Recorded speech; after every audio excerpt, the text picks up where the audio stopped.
Today we're going to talk about what you might need to know if you are starting BTS shooting. Action. Some of my biggest opportunities ever came from me doing that, like early on when I was just trying to get on set. Like, people talk, guys. So it's better just to fucking work hard, just to do your job and be fun to be around. Perfect.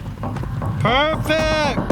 Now, it may seem like one of those jobs that's very straightforward, but I promise you, I've been doing this for a long time. It's actually one of those roles that is extremely personalized, like more of a high-end personal assistant than a videographer. So today I'm going to be going over my entire gear setup for video and photo BTS, and I'm also going to talk to some bigger creators and see what their perspective is on what a valuable BTS shooter looks like. I'm not gonna waste your time. We're gonna start off with my setup. Now, personally, I do photo and video at the same time when I do BTS. This is to stand out from the crowd, and I know it's not an original idea, but if I can deliver a killer BTS video and then stunning photos along with it,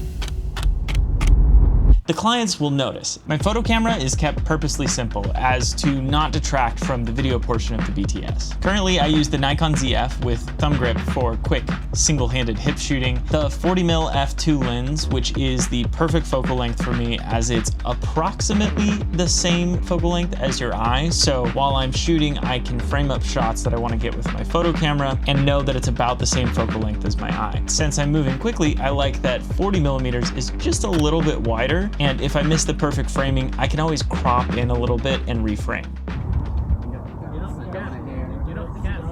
For the video rig, everything is built off the Sony FX30 and the smaller, more affordable Sigma contemporary zooms. The lenses I have are the 10 to 18mm ultra-wide zoom and the 18 to 55. They're both f2.8 continuous, and one of the really important things that sold me on these lenses is their ability to have really good close focus. As a BTS shooter, oftentimes you're getting product shots mid-run and gun, and not having to change lenses to do that saves you an invaluable amount of time. With this combo of lenses in APS-C, the full frame equivalent coverage that I have is from 15mm approximately to 85mm approximately, and that covers pretty much everything I have needed so far. On top of those, I have a 2 to 5 stop freewell ND filter. Now, a variable ND filter is really important because when you're starting filming inside and then you go to an outside scene, you want to be able to just quickly turn up your ND, not mess with any of the settings on your camera, and keep filming. All of that together combined makes a very versatile photo and video rig. The 40mm prime lens is fast and light enough to take photos of anything, anywhere, and the video rig is adaptable enough to be used in almost every situation. It is extremely rare that I need any other equipment for BTS work. The only thing I'd say I'm currently lacking right now is a nice shotgun mic. I think that would be the cherry on the top in case the lavs are not what the situation calls for. Okay, now with gear out of the way, it's time to talk about some stuff that might be a little bit more difficult and less concrete, like getting your first BTS job. Take it away, Jericho and Jacob Owens. I'm here with Jacob Owens, YouTube and filmmaker and entrepreneur fame. Yeah. You've done so much stuff in the space. We are here on his set, The Eclectic West.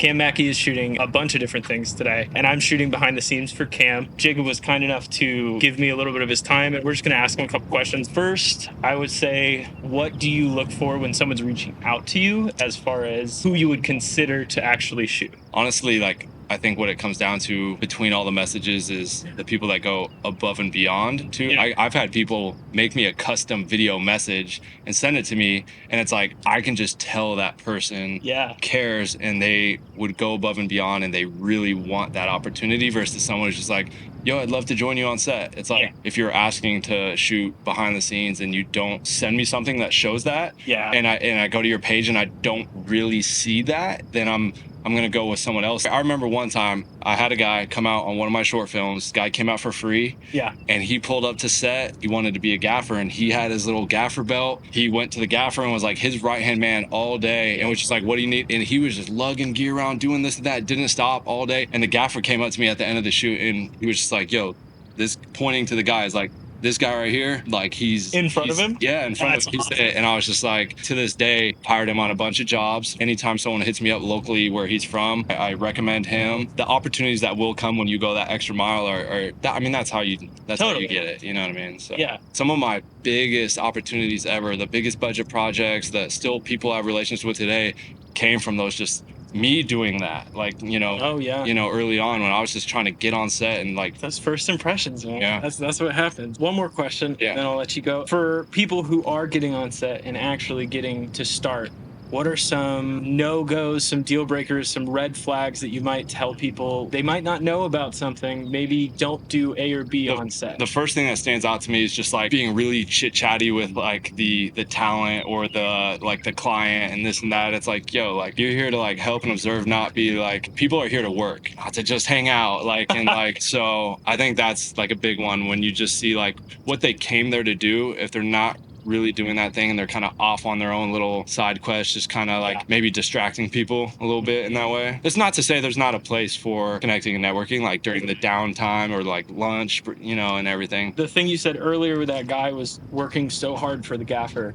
Yeah. Like he contacted you to be a gaff, and then he was helping your main guy so much. That has to show so much more value than if he was talking to you the whole time, just patting you up. No, and he took great advantage. Like that's why he wanted to get on. He probably understood like, yo, I don't want to be a director. Yeah. But Jake, like I respect what he does, and he has opportunity. Like he knew I let people on set, and so it's like this is a good opportunity for me to go learn a craft that I want to learn, and I'm going to show that I take this thing seriously. And that brought him on to many projects after that. Oh, yeah. Sweet, man. Well, thank you so much. I appreciate your time. Absolutely. Appreciate it. And go out and be like that gaffer, guys. Thank you, girls. Also, guys, my house is old and it's slanted, so Jericho's actually like that much more taller than me usually. This is accurate. Did you see the monopod? It's literally like, yeah. Okay, so we just talked to Jacob Owens on what it takes to actually get onto a set. But we've worked together for like quite a while. Yeah. And I want to talk a little bit about what has changed as we've been working together. I think BTS shooters are a much more personalized role than a lot of people think. What things have you seen me adapt to with your shooting style over the years when we've been shooting? There's a lot of things, actually. It's important that you're able to adapt. I would also say it's important for you to find somebody that you can kind of jive with naturally. But even little things like Jericho started to like zoom in and out. I was like, oh, I love that. Like the first time I said, he's like, oh no, I know that's your like thing. Yeah. And I was like, that's my thing? And he's like, I knew you liked that. I was like, is that my thing? Seeing it, and like when I started to edit the BTS, I was like, that's amazing. It's not just being able to understand the person and the creator and their life, but also that being a portion kind of your aesthetic too, I guess we'll call it. I think that's a perfect example, actually. I forgot about that one. But I remember when I noticed that in a lot of your videos that you actually shoot for fashion and stuff like that, you were using like punch-ins and stuff. You're excited about it. So I noticed in your work that you were putting out there that you enjoyed that. And that's why I took it to your behind the scenes. So that's what I'm talking about, is paying attention to the person you're shooting as a whole. It's all gonna go into being hired back, just making better content in general. Yeah. And that helps everybody. Usually Jericho's my go-to for BTS, but sometimes he's not available. So I'll have to get Edgar or someone else. And I usually tell him like, oh, Jericho usually does like this pumping thing with the lens. Can you do that? And they don't get it. And it's not their fault. It's just Jericho gets that type of filmmaking. He understands that 1970s. It's Quentin Tarantino pop zooms. Yeah. There's other little things like he knows I'm obsessed with Celsius, and he's been on enough sets with me to where he knows like halfway through I start dwindling. I'm always like, oh, I need a Celsius right now. So he kind of just shows up with the Celsius now. It's fucking amazing. He's really good at reading the room too. There's some assistants I've had to where they take the opportunity to try to like network, and which is fine. There's a time and place to do it and a way to do it. And there's been some where I'm like, where the fuck is my assistant at? And they're off like trying to make connections. And it's like, do that, maybe during lunch or when I'm not stressed at that moment. That is something Jacob honed in on as well. Really? Yeah, that was a big pain point. That was the only red flag that he like brought up. Yeah. Was people, if you're on set to do a job, especially if you're there to like get hired back or prove yourself, that's not the time to network. Like after you wrap, during break, all that stuff, go for it. But like while you're shooting, network by showing that you are working hard. Yes, 1000%. And that's a much better way to do it. Yes. There's been a lot of assistants where they took as an opportunity to meet models or producers or try to connive their way in to get jobs and stuff. Within the circles of the community stuff, they end up becoming known for being like a moocher or like people talk, guys.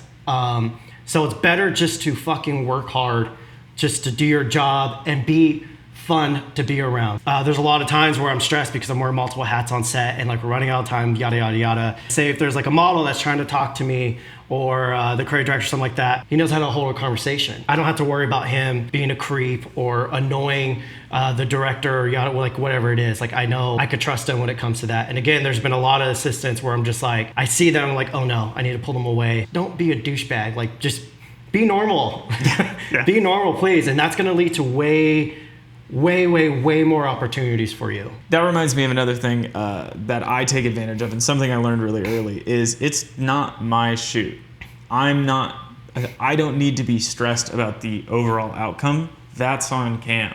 Mm-hmm. So what I can do is try to relieve that stress from Cam by like just like cracking jokes and not thinking like it's the end of the world, because it's not. I don't know, I feel like some assistants and BTS shooters get a little bit too involved. It's like, it's not your shoot, and it actually makes it so much more fun if you just kind of go with what's happening. Yeah, I'll say it more bluntly and rudely, I guess, but the person who's running the job, they got hired because they're the ones being trusted. It's their job. And with that job, because all the stresses and yada, yada, yada, if you're gonna be assisting, and if you're someone who thinks like you're more capable, that's fine. This isn't the time to try to flex that. That's what it is. It's like, it's not your stressors. Just enjoy the freaking shoot, get paid, and just do what you have to do. Like, I love assisting because it's like, I'm still getting paid, I'm still getting to enjoy and have fun and hang out with everybody. And it's luxurious, honestly, guys. It's nice and it's almost like a vacation. That's how it feels for me, at least. But I think one of the most important things with setting up for success with behind the scenes shooting is pre-production. Especially if you're starting off new with somebody, you want to talk about exactly what they want as far as video content. I remember the last shoot we just did, and my car like died on the way, and we just didn't really go over pre-production. Yeah. And it didn't turn out great. Like, even though we know how each other works, I was doing some stuff that I just default to, but it wasn't what Cam wanted. I mean, to that, it's not what I didn't want, it wasn't what I needed. And again, that wasn't Jericho's fault. Even while we were setting up, he's like, hey, can you like make me a list? And I was like, oh yeah, I'll get it. And then I never did it. Yeah. Just because I was doing way too much. And so that was my slip up. You know, days before I should have sent him a list of everything that I needed. But as a BTS shooter, you need to make sure that you have that on you when you show up on set. So if they haven't sent it to you, reach out, say, if you have any time, just give me a short list. Which like, he tried. But it's important to do. And I think like that has a bigger impact than like, oh, what lens do I have on? It's not as important. I think moving forward too, what's going to shift is I think BTS is going to become more important. And so instead of being the fly on the wall aspect, I think your BTS shooters are going to start to be more engaged, kind of getting into the face and almost becoming producers of the BTS. I think that's what it's going to shift to. What was your question? No, that was it. You covered it. And then the last thing is I encourage some people to differentiate themselves if they're starting out. Something I like to do a lot is shoot photo and video at the same time. I was just wondering, is there anything else a different BTS shooter has done that has made them more valuable to you? Kind of what I was just speaking about. I find it nice sometimes when I hire a BTS shooter and they're familiar with my work. Then I know I don't have to hold their hand as much. So circling back to the beginning of this, if you're going to be doing that and you don't know who the person is, maybe do a deep dive the night before. Yeah. Figure out the things they like to talk about and the things they are passionate about. Again, I think it just comes down to just put effort. Like Jericho slowly started to make more money just from BTS type stuff.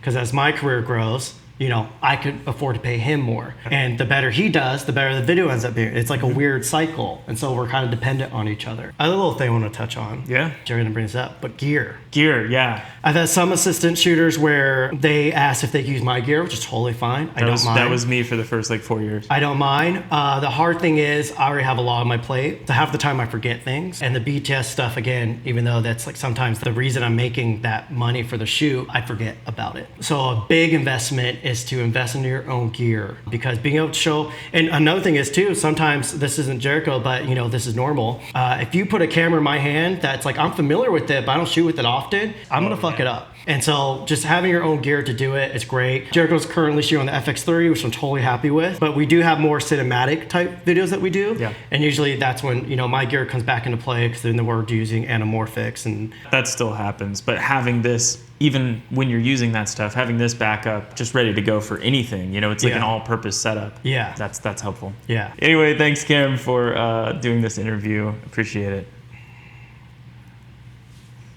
Happy 4th of July. What a fun interview. In case you didn't watch it and you skipped ahead to this part, the TLDR is Jacob Owens says to get on set, you need to show a lot of enthusiasm, go above and beyond in your request, and when you get on set, network by showing people how much you're willing to learn and to do. Then with Cam, we jumped into what it takes to actually collab with somebody long term and create your own sort of shorthand. Both Cam and Jacob mentioned that a red flag on set is chatting people up unnecessarily and distracting people. You can always network during lunch, but while you're working, be working. I think those are the main points. I hope you enjoyed this video. There's gonna be a lot more coming soon, so don't forget to subscribe. I just went to Area 51, so I'm all aliened out. Bye forever. Imagine if I just beamed up into the... Yeah, no, it's not happening.